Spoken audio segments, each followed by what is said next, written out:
Hey, this is Sabrina Monarch bringing you the astrology forecast for April 27th to May 3rd, 2022. We're in the thick of eclipse season. We have a new moon solar eclipse in Taurus this week, and it will be followed by another eclipse, a full moon in Scorpio on May 15th. These eclipses along the Taurus-Scorpio axis are notable in that they have each a conjunction to asteroid Eros. At the new moon this week, the sun and moon are conjunct Eros, and then Eros will travel along with the speed of the sun, and Eros and the sun will be conjunct at the full moon, May 15th. So I'm calling it an erotic eclipse season. We'll get more into that. This week, the Venus-ruled eclipse in Taurus is surrounded by Venus and Pisces, joining up with Neptune and Jupiter. A flood, of all things Venusian, and Pluto is stationing retrograde. It's like a swirl of a saturated Venus, the erotic, longing, and a rising of the primal as well. So eclipses, a general note, eclipses bring a certain prominence of our soul work into the context of our life experiences and our ego. So there's a feeling of things being intensified during eclipse season. And there's a greater kind of like reactivity in the field with that. And so it's a time to really be with yourself when you are feeling reactive or feeling activated, in that we have the choice of whether we're going to take the ride of that activation, maybe in the habitual way that we might just react, or we can deepen into the mythic, soulful why. Why am I feeling so activated by this? What desire is this speaking to? What's the deeper essence? And so it becomes a great time for that level of inquiry. And so it's nice to give ourselves a lot of spaciousness as much as we can during eclipse season to have that time for reflection, to have that time for a change of plans. Because just trying to, force the plans or make things go in a certain way becomes stressful during eclipse season. And so this energy of this very erotic eclipse, right? And Eros relates to the deepest feelings of aliveness, vulnerability, right? Like the truth of what's happening in our bodies, the truth of the deepest sensations that we're having, and not just the sensations that we love, but our feelings as deep as they go in whatever direction they go. So the energy of this eclipse season is lush, but perhaps challenging in the ways that it hates mediocrity and dullness, the socially encouraged forms of mediocrity, as well as the personal ways we inhibit the more edgy and daring aspects of our own souls in favor of something safer seeming, but at what cost, right? So the deep thing or settling for whatever else. Living in touch with the erotic is a form of liberation. It is saying yes to the deepest soul essence that lives inside of us and figuring out how to integrate that deepest essence with the world. A life's work, really. This is explicitly different than stuffing out the fire of the deepest soul essence that lives inside of us because that's what we feel like we should do, right? And we kept rejecting that deeper essence until it became harder and harder to access. When we, maybe the famous essay by Audre Lorde about uses of the erotic, but she discusses the way that when we touch that deepest feeling of aliveness, it informs our standards. It informs, how we can expect no less of ourselves. And I'll leave a link to the essay in the notes so you can, read it yourself. But she's not speaking to a kind of like harsh, having harsh expectations on ourselves and of life, but of aspiring toward that which brings us to that deep feeling of aliveness. And I think that Eros is such an agonizing archetype, as well as, it is the deepest feeling of aliveness, but it's agonizing in the sense that it's like tasting the most delicious thing you've ever had, right? And then going back to normal life. and the horrors of that. And it's like, how do I come back to that which I know is possible? Or do I just collapse into a sense of futility? That was a one-time thing. I'll never feel that way again. Let me put my head down and just like accept my lot. And so to lean into those deep feelings of aliveness comes with the cost that we don't necessarily turn back. Okay. And this is different than addiction and trying to chase a high or something like that. It's coming into contact with the aliveness, the radical aliveness of the soul, and that changing how we live our lives.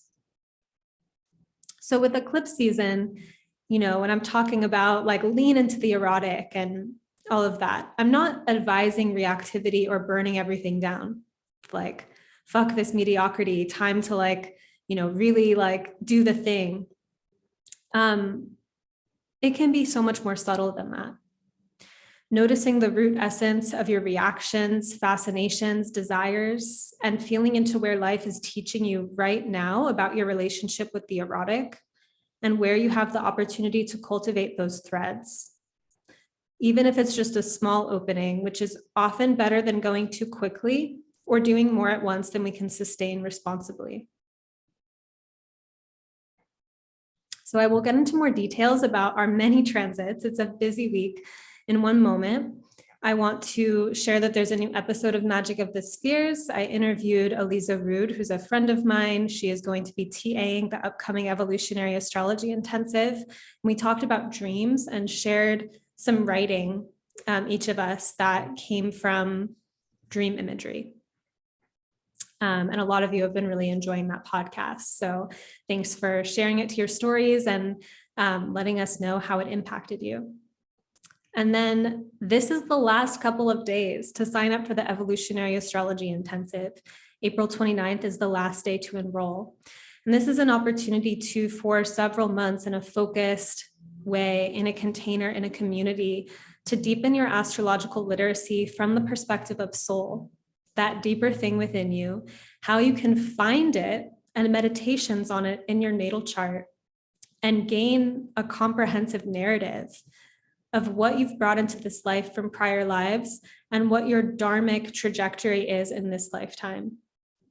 This is not just simple kind of prescribed information. It's more of a contemplative practice that expands and unfurls like a blooming flower for years.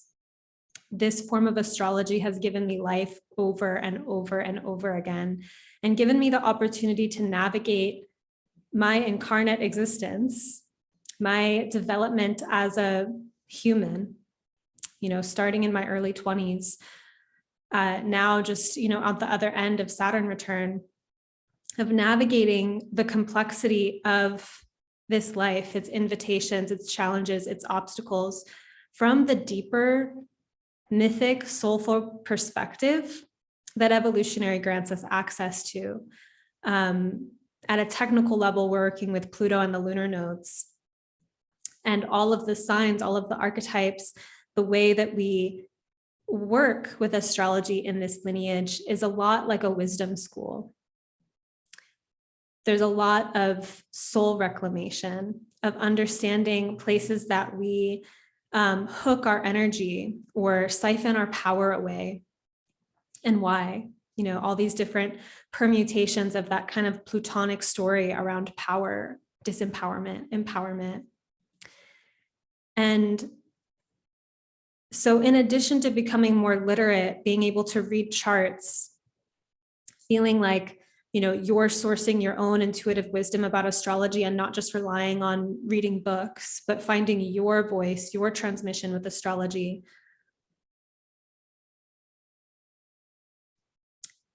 It's a way of combining the personality, the concrete circumstances of your life, with a deeper mythic architecture that stirs the soul at such a deep level. So we're beginning this journey again, May 2nd, April 29th is the last day. It consists of pre-recorded modules that students have enjoyed returning to. They're available to you forever. And then we meet weekly to discuss the material as a group, get to know each other, and it culminates in working with our own charts together as a group. So the link to learn more, read student testimonials, there's many of them on that page, and enroll is in the notes. And I look forward to embarking on this Plutonic journey. It'll be our 10th run, and we're beginning so soon. So check that out, and do send me an email if you have any questions about the course and how it might align with your personal goals around learning astrology. If there's anything that you want to run by me or talk to me about, my inbox is open, sabrina@monarchastrology.com.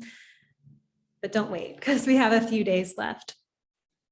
Okay, here's our week. April 27th, Venus in 24 degrees of Pisces will be conjunct Neptune in 24 degrees of Pisces at 12:11 p.m. Pacific. With Venus in Pisces joining the transpersonal, boundary blurring, spiritualizing planet Neptune, some themes. The heart's fantasies can be heightened and active right now, which can be inspiring for art, poetics, acts of romance, deepening into our mythic embodiment, gifting and relating from an inspired place. A deeper blending of love and fantasy can be sublime. However, there can also be challenges around its integration. If a situation or relationship cannot actually hold the fantasies projected onto it, the natural fallout is none other than disillusionment. Venus, Neptune, and Pisces could also relate to heart healing. We'll come back to disillusionment, okay? But it can relate to heart healing, restorative connection, forgiveness, and clarity where we have previously been confused. Grief that feels purifying or even intoxicating, the grief and praise side of grief. Pleasure that brings us closer to God, softening the heart in places we have been rigid or closed, etc. Like beautiful energy, Venus, Neptune. Speaking of generosity and art making, so not hoarding one's thoughts or art or expression, Anais Nin writes, I agree with you that a dream given is no longer yours, but it is also true that the more dreams you give, the more you exercise the production of dreams to fill the void, and this faculty grows stronger as you make demands upon it. It is like love. The more you spend of it, the more you stir new sources, new energies. To hold back is an activity which withers, inhibits, and ultimately kills the seeds. When you first surrender your dream, you may feel poor, but the instinct, like that of nature, is to replenish, to refungate. I can't even say it, I'm sorry. Refecundate. No, sorry, I'm ruining the vibe. Okay, but nature is replenishing, okay? I have found this to be true. The more I write, the more I give, the more I love, the stronger grows the source. The writer is exposing himself in any form ultimately, as we do in love, but it is a risk we must take. End quote. So this quote speaks to the way that when we share, give, and create more freely, Venus Neptune has less boundaries than normal. A mysterious source replenishes us, right? Like when you begin to really give of yourself to life, there's a way that, as the tide recedes, right? It pulls back and turns into an ocean wave, and then it recedes. Like there's a flow of nature.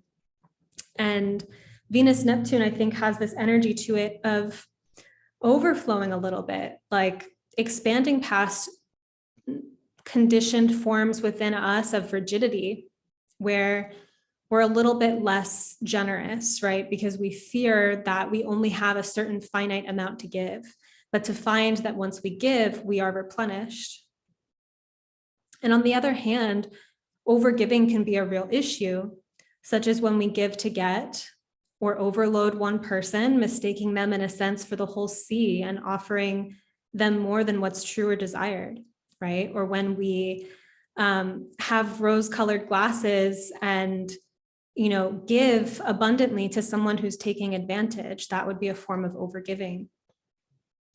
But beyond that, where in life are we actually holding back the flow? And what would happen if we stopped holding back?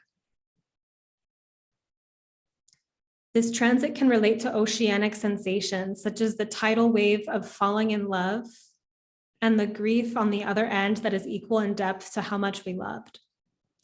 For support with grief, consider The Smell of Rain on Dust, Grief and Praise by Martine Prechtel.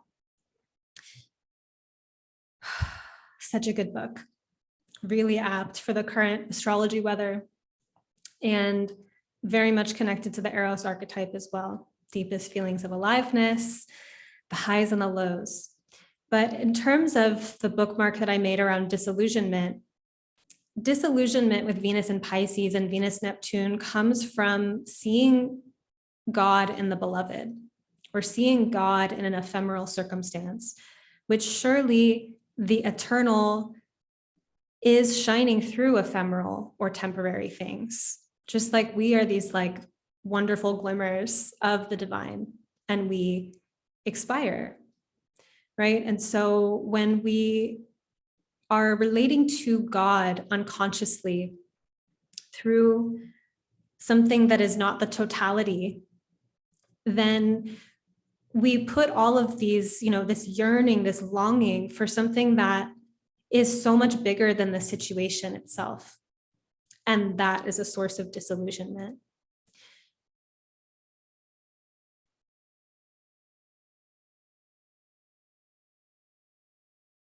I think I'll just leave it there. April 28th, Mercury in 28 degrees of Taurus will trine Pluto in 28 degrees of Capricorn at 5:04 a.m. Pacific. If you missed last week's forecast and you want to go back to it and dive in more to Mercury and Taurus, I talked about that like almost exclusively. But in terms of this Mercury trine Pluto in Earth signs, Mercury in fixed sign Taurus, what we are processing, communicating, taking in may feel especially dense, compact, rich, or some of this density may have gotten lodged somewhere at some point because we resisted the material or resisted processing it.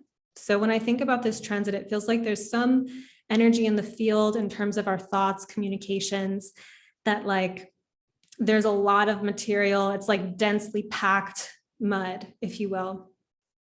And if we're coming to a part of our interior world or inner process that feels full of compact, rich sediment, thick layers, consider being authentic with pace. We don't have to untie karmic knots or personal issues dramatically all in a day, like that desire to like fix things really fast or like heal 100%, having that kind of agenda. Processes have a natural time of their own, but what is the middle path here between an excess of tamas or sloth or stagnancy versus forcing momentum and speed where there's a lot of stuff? Where are we creating change in a place where we are creating change in a place that has been densely locked in some kind of freeze or stagnancy? What are we introducing to the ecosystem of our lives to support change? Right? So if we're talking about moving more into the erotic truth of our lives and leaning away from the places that we've rejected that deep part of ourselves and whatever layers have gone on to that, we're all conditioned in a repressed society, right? Opening the floodgates of Eros and of aliveness can be really activating. And so how are we nourishing ourselves through that density that we may be moving through when we say yes to life at a deeper level, and then account for whatever has been accumulated that we weren't looking at or that we were avoiding before, but now we're looking at. April 29th, Pluto stations retrograde in 28 degrees of Capricorn at 11:36 a.m. A stationing planet becomes an emphasized energy in the sky and in our experience. And so we've got Pluto, I don't want to say bearing down on us because that seems, I love Pluto, but Pluto like emanating, the sense of Pluto imminent, present in the field.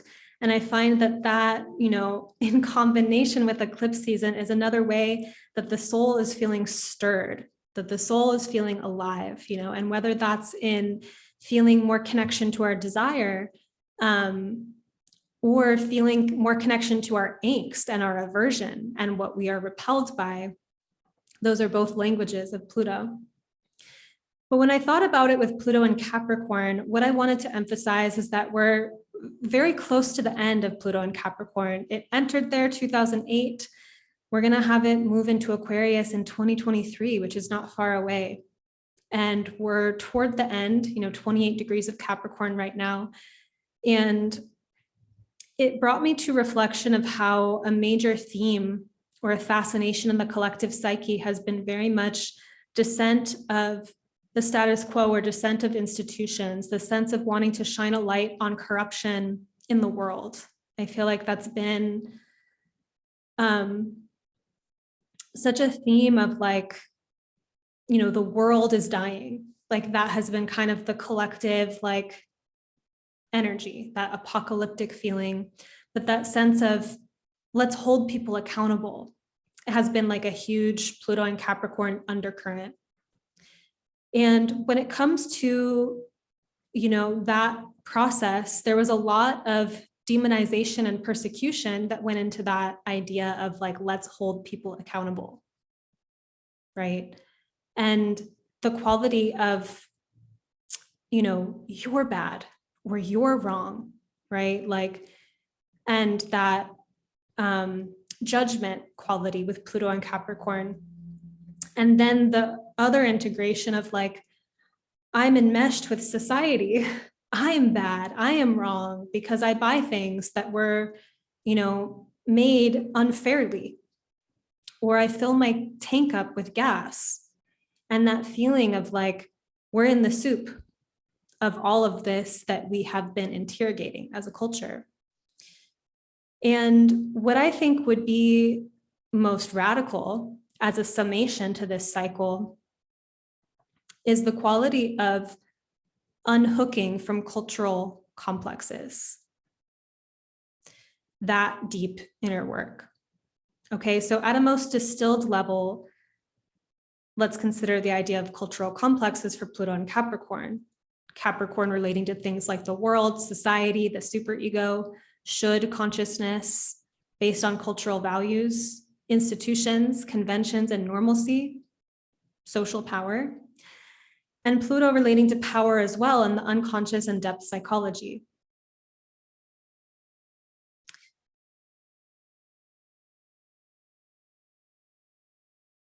So cultures can be possessed by complexes, just as an individual can be in their shadow in a moment, or kind of, we would say in some sense, possessed by a complex, that they're having a conversation or an argument, but really it's touching on a wounded inner child part of them that's feeling activated by that. Cultures have shadows as well. And then we are also receiving cultural conditioning through our first family, through community, through public schooling, what have you. Like we've been receiving the codes and messages of society and then acting within that matrix, whether we are in it or rebelling from it, there's a sense of being in the matrix. And what can be radical about this unhooking from cultural complexes, this isn't something that we just pretend we do, or it's like, okay, I did it. Like it's deep and maybe it comes off layer by layer, where the places within us that we hold unworthiness or shame are the places that we can be shamed, right? Or, I like to think of maybe the beauty industry as an example, because it's one that I can relate to having my own profound struggles with, as many people and women do, where how much energy am I spending trying to look better or fantasizing about extreme measures to make my appearance better, or feeling not worthy because of certain beauty standards. And how is that, all of that energy, all of that power being invested into something that's keeping me small, keeping me disempowered, keeping me a consumer? that disentangling, that unknotting work, I think at a deep personal power level, when I think about cultural change from the individual level, where, we're these like fractals of culture. And so when individuals have a process of alchemizing or unhooking from a cultural complex, they're going to reclaim all of that energy that's been siphoned into that and then get to recycle it and express it in other ways that might be quite innovative or quite life-giving or quite magical. And that can influence other people, and cultural change starts to happen from that place. That's not the only way that cultural change happens, but it's something that I'm really thinking about with Pluto and Capricorn, where there's been such an emphasis on like the big powers or the overlords that be, or the social ills. And as Pluto's coming to a close in Capricorn, what about the deep power within us to reclaim soul from places that we've given it away to the colossus of the world? And not that these consequences of worldly conditions aren't real and touch our lives in real ways, but the quality of like finding that thing within us that can unhook and change the story, I think is a deeply powerful part of this Pluto and Capricorn transit. And then Mercury enters Gemini at 3:23 p.m. Pacific. So we have Mercury entering the sign of its domicile, its home, and it will station retrograde May 10th, re-entering Taurus on May 22nd, and then it will station direct June 3rd and re-enter Gemini on June 13th.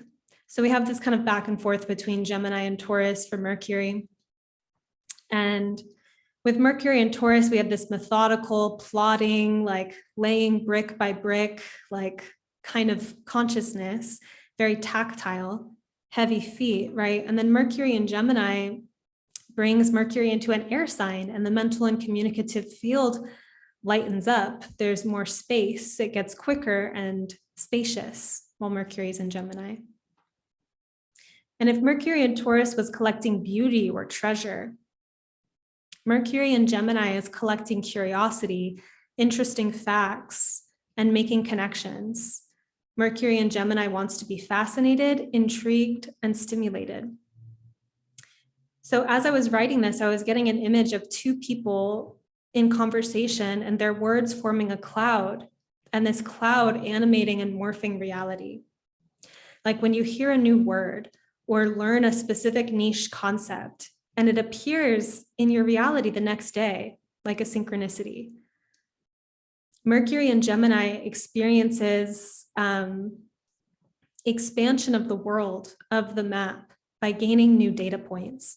So a new concept enters your mind and there's like a light, turning of some inner gear, and then reality shifts. Like it's delightful, right?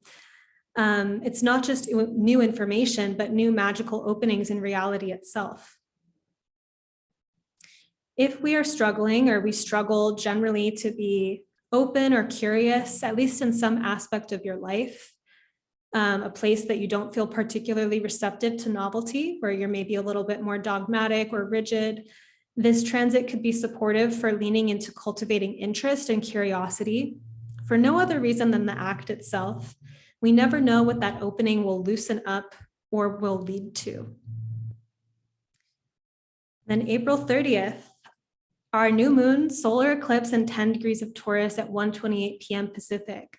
If you can, what I'll suggest is I love to meditate during eclipses. I love to eclipse within, right? Like we have lives, things are going on. So sometimes things are just happening, but when you have the space, and sometimes it could be an inspired plan that comes through, but thinking, if you have the space, if you have the interest, if this sounds good to you, to eclipse within. Going into meditation during eclipses, I feel like there's a wormhole that kind of opens up, and I've gotten some of my most inspired and very pivotal ideas during eclipses. And a lot of the kind of spiritual literature about eclipses advises that kind of like going within or not being engaged in like worldly activities.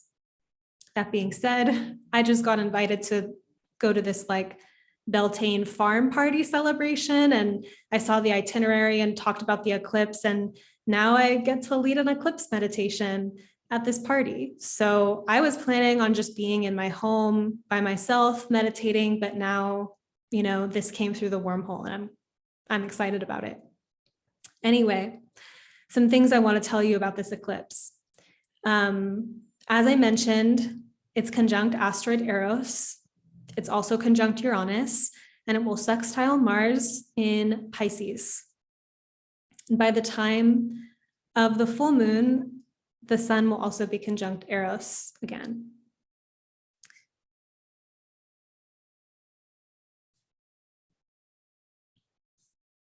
So eclipses are like wormholes, times of chapters ending or chapters beginning. Eclipses carry a somewhat unstable and chaotic frequency where we have an opportunity to be more instinctually and soulfully creative. Novel or surprising impulses may be present. It's also a time of heightened reactivity, which we can temper with awareness. So seeing the activation or trigger as opposed to simply going on the ride. By the full moon, the sun's going to be conjunct the fixed star Algol, which has mythic imagery about losing one's head. You know, and eclipses are already when people are reactive. So thinking about the kind of primal creativity that comes through when you're feeling irrational or feeling chaotic, and how, you know, this really came through in Meteorite, the alumni program that I teach. We're having this discussion and it's emerging. Jonathan Coe, who's been on the podcast and started Healing the Spirit podcast, was talking about, you know, the cultural judgment of the chaotic, of the unruly. And so thinking about that within ourselves, that when we're feeling, you know, in heat, or we're feeling a little bit of lunacy, you know, like how we work with that energy coming through us in a true and in a responsible way, right? Like, it can look like being weird, making guttural sounds, being in some kind of embodiment practice, making art, and you know, depending on how you already kind of lean into that type of experience in reality, it might be your cup of tea, it might be something that feels like what's happening to me kind of energy. And then we're also talking about Eros, Cupid, the deepest feelings of aliveness and the full range of feeling. So an erotic eclipse season may be offering us change in how we relate to the erotic in life and within ourselves. Could be surprising, right? It's conjunct Uranus as well. So Eros, the deepest feelings of aliveness, right? But there's a necessary degree of permission, surrender, and allowance that goes into being with the erotic. Another coexisting impulse within individuals and within society is to suppress the erotic. That's messy, that's ugly, that's too much, that's painful, that's wrong. So our deepest feelings of aliveness are not just speaking to ecstasy and pleasure, but also heartbreak, grief, the full range of feelings. And we can repress those, as I was saying, ugly, too much, inappropriate, you should get over it, why are you feeling so much? You know, like all of that kind of like harsh, repressive energy upon the erotic, as opposed to the facilitating, like, okay, take some time to feel that, make some space to scream it out, give it space and time, like actually cultivate it as opposed to repress it. And so as we cut ourselves off from these feelings, we also cut ourselves off from life. You know, if we sanitize and manarcure our lives too much, there's a kind of suffering and dullness that goes alongside that. Repression and constriction is archetypally connected to Saturn, but Saturn also relates to inner authority, the ways we give ourselves permission, the foundation or capacity we have, including for the erotic. An evolutionary intention with the Taurus archetype is to develop a deep relationship with oneself and to cultivate self-esteem. If we think about this erotically, it is about our intimacy with the full range of our feelings and inner experience, and finding the ways that we become fertile or potent in our own essence as a result.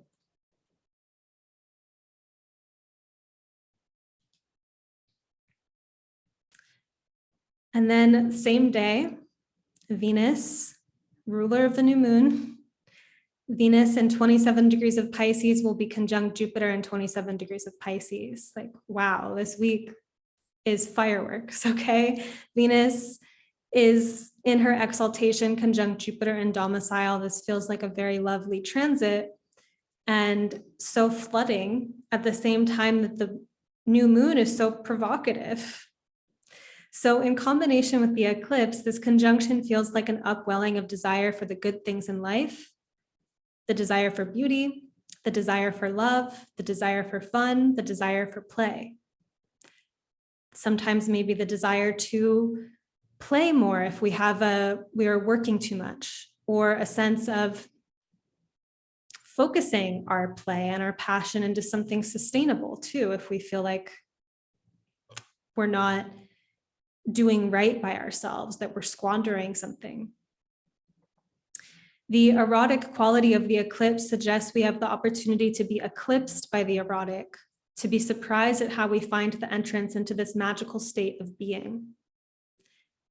Venus and Jupiter come together for a kind of generous, jovial, down to go to excess, down to live a little, down to imagine kind of frequency, even a kind of boldness. This transit may express as a return of faith that we are capable of receiving, generating, creating experiences that uplift our hearts and have us feeling joyful, grateful, abundant. It may not be the first thing that appears, or it may be something that kind of just appears, right? But I want to emphasize participation. It may be available once we drop into our own way of cultivating that level of intimacy and vulnerability with ourselves that opens us to the erotic. May 1st, Beltane, Venus in 28 degrees of Pisces, sextile Pluto retrograde in 28 degrees of Capricorn at 3:37 a.m. Pacific.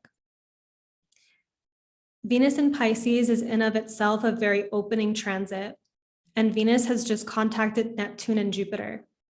Such expansion may invite revisions of the unconscious, such as when opening to greater levels of self-intimacy or love with life or another, or openness to our vulnerable desires. We find ourselves having to soothe or settle down the inner protector who is on alert, vigilant, not trusting, assuming that something bad is about to happen at any moment, especially if we lean into the good. Opening to the good in life can be a challenge too. Many people have a high pain tolerance.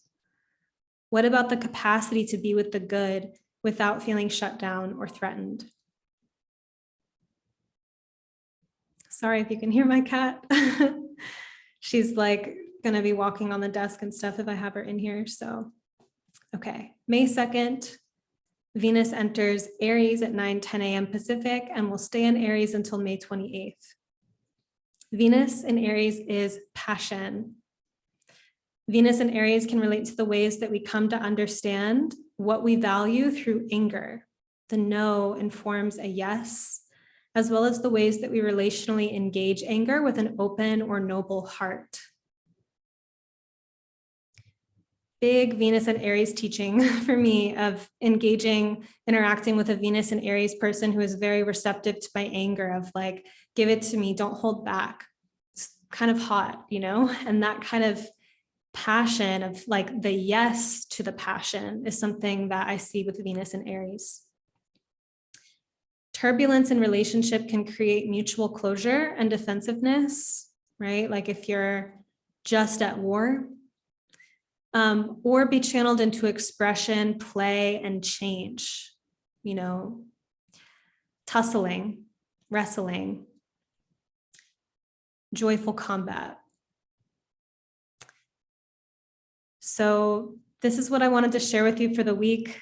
It's big. You know, we also have Jupiter on May 3rd. Jupiter in 28 degrees of Pisces will sextile Pluto in 28 degrees of Capricorn, combined with Venus at the end of Pisces, joining Jupiter and Neptune, this eclipse, Pluto stationing, Venus and Mercury changing signs. It's definitely like an active week. Things are popping. It's springtime. It's eclipse season with Eros, you know, on both eclipses. I was literally like tossing and turning in my dream realm last night, like having like eclipse dreams and thinking about Cupid and like the Eros archetype, which is such a beautiful and profound archetype. And just that it's with us this eclipse season, and there's a kind of like chapters ending or beginning related to our relationship with Eros and with the Venusian archetype is just profound. So I hope that you are feeling supported during this time. Sometimes with eclipse season, there's a feeling of feeling like things drop, or we feel maybe like anxious or unsettled. And so being patient with yourself as you ride those waves and are kind of like along for the ride of soul. Drew Levante used the phrase in a post about the eclipses to loosen the reins, like increase the faith and loosen the reins. And I thought that was a beautiful piece of advice. So I'm going to end this here. I forgot to say at the beginning to please like this video. It's very supportive when you do that. Leave a comment. Let me know what resonates with you and how you're doing. And subscribe to this channel. Hit the notification bell. You'll get notified when new videos come out. And do Eclipse Within if you can. Much love to you all.